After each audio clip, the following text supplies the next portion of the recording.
Hi, I am Syed. Welcome back to my channel Mass Online.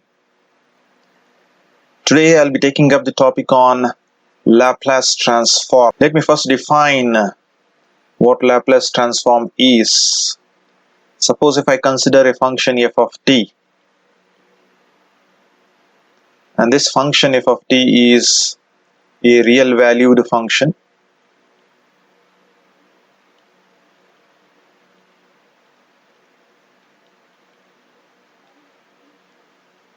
and this value of t is greater than or equals to 0, then the Laplace transform of the function f of t is defined as L of f of t, and its value can be represented as integral of 0 to infinity. It is e power of minus st f of t into dt. That is the basic definition of Laplace transform. You can even represent Laplace transform L of f of t and represent that in the form of f bar of s. So either you can represent Laplace transform as L of f of t, or you can represent that as f bar of s. That's the basic definition you have for Laplace transform. Let us define inverse Laplace transform. So in that case, suppose if I write f of t is equals to, if I take this L on the other side, it becomes L inverse of f bar of s. So this f of t is equals to L inverse of f bar of s represents the inverse Laplace transform. It represents the inverse Laplace transform.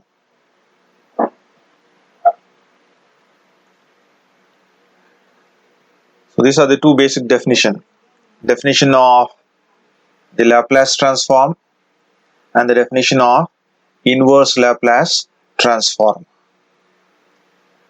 Now let us take some elementary Laplace transforms. So the first one that I'll be dealing over here will be, let us try to find out the Laplace transform of a constant. This result can be defined by using the Laplace transform formula. We know the Laplace transform formula to be equals to, we know that L of f of t is equals to integral of 0 to infinity e power of minus st f of t into dt. That's the basic formula we have. Now if you try to compare over here, the value of f of t in this case is nothing but a. So if I replace the value of f of t by a, in that case we can rewrite the formula as, so here we have f of t to be equals to a. So let us try to replace this f of t as a. I'll be getting Laplace transform of a will be equals to, you have integral of 0 to infinity e power of minus st, and you have f of t value, but we know that the value of f of t is nothing but a. So let us replace that by a over here. So it is a times of dt. But because a is a constant, you can take that a constant outside and rewrite the integral as integral 0 to infinity. It is e power of minus st into dt. Now we have to just integrate this one. Integration of e power of minus st will be equals to e power of minus st divided by the coefficient of t over here is minus s. And limit values you can apply. The limit values over here are, for t is equals to 0 to infinity. Or further, if you try to simplify this expression, minus s in the denominator is constant, you can write outside with a negative sign, minus a as it is divided by s. So I have written that minus s outside, a as it is. Let us try to apply the limits over here. It is e power of negative sign as it is.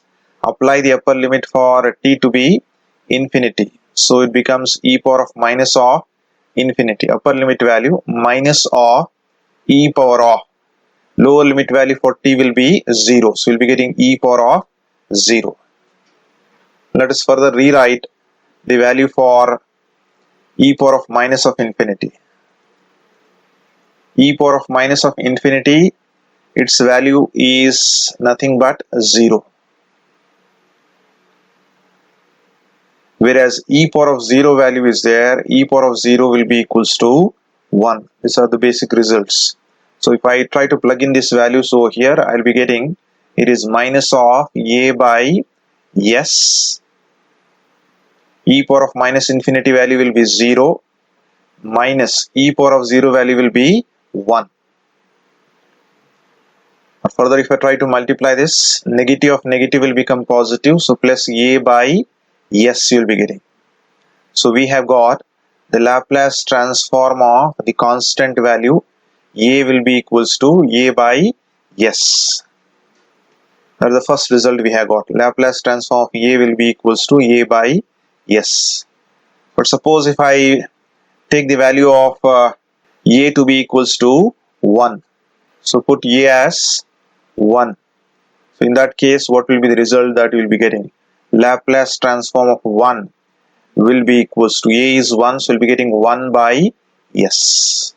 So we got the first elementary transform, Laplace transform of a to be equals to a by s. If a is replaced by 1, you'll be getting the value to be equals to 1 by s. Let us take the second transform. So we'll try to find out the Laplace transform of e power of at.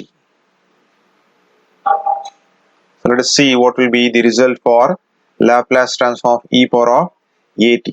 So once again, we know the formula for Laplace transform of f of t.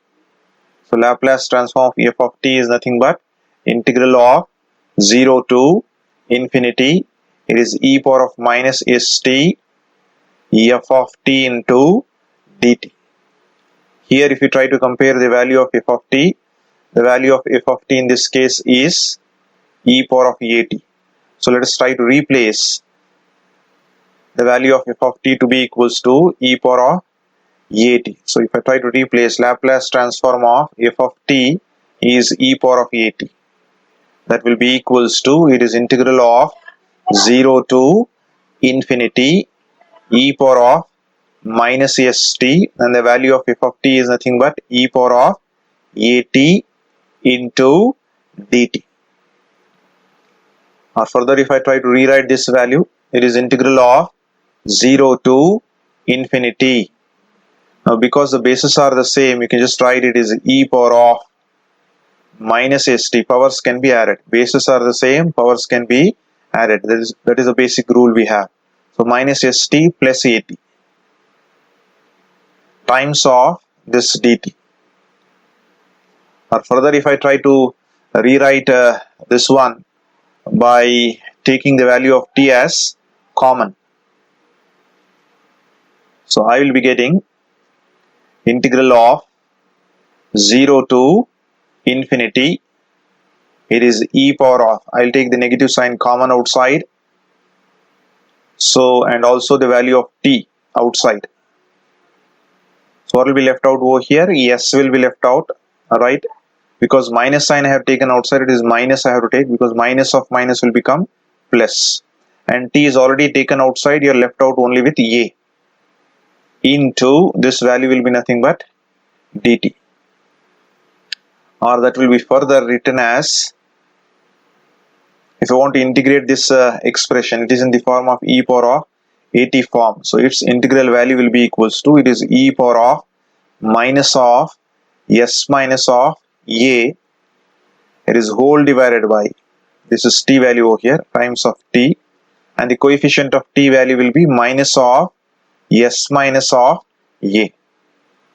So integral of e power of minus of s minus a times of t is nothing but e power of minus s minus a times of t divided by the coefficient of t is minus of s minus of a, and the integral value that you have, limit values over here, the limit values for t will be equals to t is equals to 0 to infinity. So let us try to apply the limits over here. So upper limit value is infinity. So if I try to apply the upper limit value as infinity, then in that case, so it's better I take the denominator value, the constant value outside. It is having negative sign. It is 1 by s minus of a. It is a constant. I am taking that outside. Now e power of minus of s minus a times of t is there. So it's e power of, I'll write negative sign as it is. Upper limit value for t is infinity. So infinity times of s minus a will be infinity itself. So we'll be getting e power of minus of infinity. It is the upper limit value. Minus, you have got the lower limit value for t will be 0. So e power of t is 0. 0 into anything will be 0 itself. Or further, if I try to rewrite this value, it is minus of 1 by s minus of a. And as I told you earlier, e power of minus infinity will be 0, and minus e power of 0 value will be equals to 1. So we just try to multiply this negative of negative value. Then in that case, you will be getting the expression to be equals to negative of negative will become positive, will be left out with 1 by s minus of a. So we have got the Laplace transform of e power of at. Its value is nothing but 1 by s minus of a. That is the second elementary transform, right? So we have few more elementary transforms that I'll take up in the next video. So that's all I have for today. Thank you.